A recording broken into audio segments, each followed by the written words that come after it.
जो कर पर अधर लगाते हैं। वाह वाह। कर का मतलब होता है हाथ, अधर का मतलब होता है होठ। जो मेरे हाथों को चूमते हैं उन पे हाथ कैसे उठाऊं? कैसे उठेंगे कर उन पर जो कर पर अधर लगाते हैं? करने को जिनका स्वागत ये कर भी स्वयं जुड़ जाते हैं। इन्हीं करों ने बाल काल में सबके पैर दबाए हैं। इन्हीं करों को पकड़ करों में पितामह मुस्काए हैं। अपने बाणों की नोक जो इनकी ओर करूंगा मैं।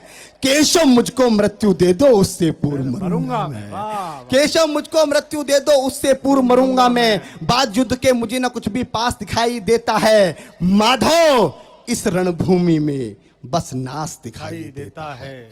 माधव इस रणभूमि में बस नाश दिखाई देता है। बात बहुत भावुक थी किंतु जगत गुरु मुस्काते थे और ज्ञान की गंगा निरंतर चक्रधारी बरसाते थे। जन्म मरण की यहाँ योद्धा बिल्कुल चाह नहीं करते। क्या होगा अंजाम युद्ध का ये परवाह नहीं करते।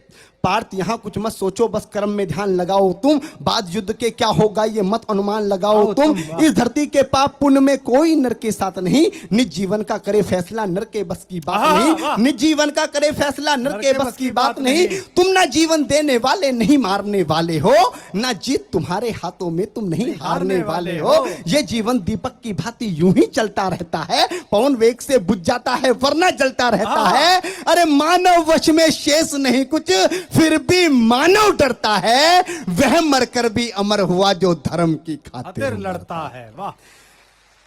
वह मरकर भी अमर हुआ जो धर्म की खातिर मरता है। और ना सत्ता सुख से होता है ना सम्मानों से होता है। भगवान ने बहुत बड़ी बात अर्जुन से कही कि जीवन का सबसे बड़ा सम्मान क्या है। भैया आपको समर्पित करता हूं कि ना सत्ता सुख से होता है ना सम्मानों से होता है। जीवन का सार सफल केवल बस बलिदानों से होता है। जीवन का सार सफल केवल बस बलिदानों से होता है। और परम पिता ने मेरी झोली में एक अनमोल पंक्ति डाली। मैं विधायक जी उस पंक्ति को जितनी बार भी पढ़ा मेरी आंखों में आंसू रहे कि परमात्मा ने इतनी अच्छी कृपा मेरे ऊपर कैसे कही। वो पंक्ति आपकी अदालत में रखता हूं कि ना सत्ता सुख से होता है ना सम्मानों से होता है। जीवन का सार सफल केवल बस बलिदानों से होता है। और देहदान योद्धा ही करते हैं ना कोई दूजा जाता है। देहदान योद्धा ही करते हैं ना कोई दूजा जाता है। रणभूमि में वीर मरे तो शव भी पूजा जाता। रणभूमि में वीर मरे तो शव भी पूजा। वाह। रणभूमि में वीर मरे तो शव भी पूजा जाता है। और योद्धा की प्रवृत्ति जैसे खोटे शस्त्र बदलती है। एक पंक्ति में श्रीमद् भागवत गीता का सार बताता हूं कि भगवान क्या कहना चाहते थे कि योद्धा की प्रवृत्ति जैसे खोटे शस्त्र बदलती है वैसे मानव की दिव्य आत्मा दैहिक वस्त्र बदलती है। वैसे मानव की दिव्य आत्मा दैहिक वस्त्र बदलती है। ये मान और सम्मान बताओ। उसके बाद अर्जुन कहता है ये मान और सम्मान बताओ मुझको जीवन दान बताओ। जीवन मृत्यु क्या है माधव मुझको जीवन दान बताओ।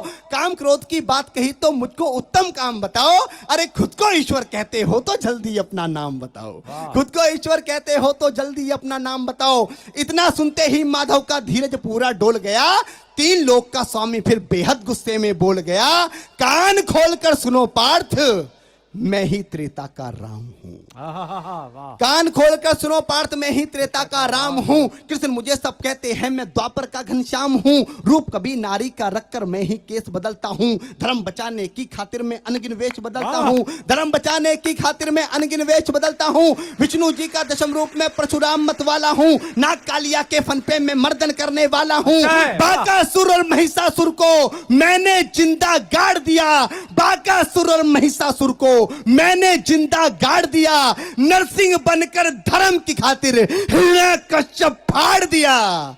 नरसिंह बनकर धर्म की खातिर हिरण्यकश्यप फाड़ दिया। और रथ नहीं तनिक भी चलता है बस मैं ही आगे बढ़ता हूं। जब मैं गीता का 10वें अध्याय पढ़ रहा था तो मां गीता के 10वें अध्याय पर 10-10 नोबेल पुरस्कार बलिदान किए जा सकते हैं। उस 10वें अध्याय को पूरी दुनिया का मोटिवेशन पूरी दुनिया का मैनेजमेंट प्रबंधन उस मां गीता के 10वें अध्याय पर बलिदान किया जा सकता है। और उस 10वें अध्याय को मात्र 2 पंक्ति में लिखने की कोशिश की कि रथ नहीं तनिक भी चलता है बस मैं ही आगे बढ़ता हूं। आहा, रथ नहीं तनिक भी चलता है, बस मैं ही आगे बढ़ता हूं। और गांडीव हाथ में तेरे है, पर रणभूमि में मैं लड़ता हूं। वाह, बहुत अच्छे अमित, बहुत बढ़िया करता है। गांडीव हाथ में तेरे है, पर रणभूमि में मैं लड़ता हूं। इतने ऊंचे थे भगवान, इतने ऊंचे थे भगवान की सर में अंबर लगता था और हजारों भुजा देखकर अर्जुन को डर लगता था। जैसे ही मेरे माधव का कद थोड़ा सा बड़ा हुआ, सहमा सहमा सा था अर्जुन एकदम रस से खड़ा हुआ। मां गीता के ज्ञान का सीधा हृदय पर प्रहार हुआ। मृत्यु के आलिंगन हेतु फिर अर्जुन तैयार हुआ। मृत्यु के आलिंगन हेतु फिर अर्जुन तैयार हुआ कि जितने यहां अधर्मी हैं चुन चुन कर उन्हें सजा दूंगा, इतना रक्त बहाऊंगा, धरती की प्यास बुझा दूंगा। जिधर बाण चले पार्थ के सब पीछे हट जाते थे, रणभूमि के कोने कोने लाशों से पट जाते थे।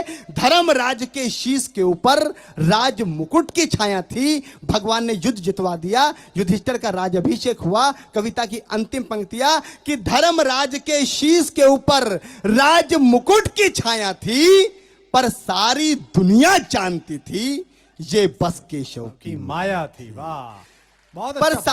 सारी दुनिया जानती थी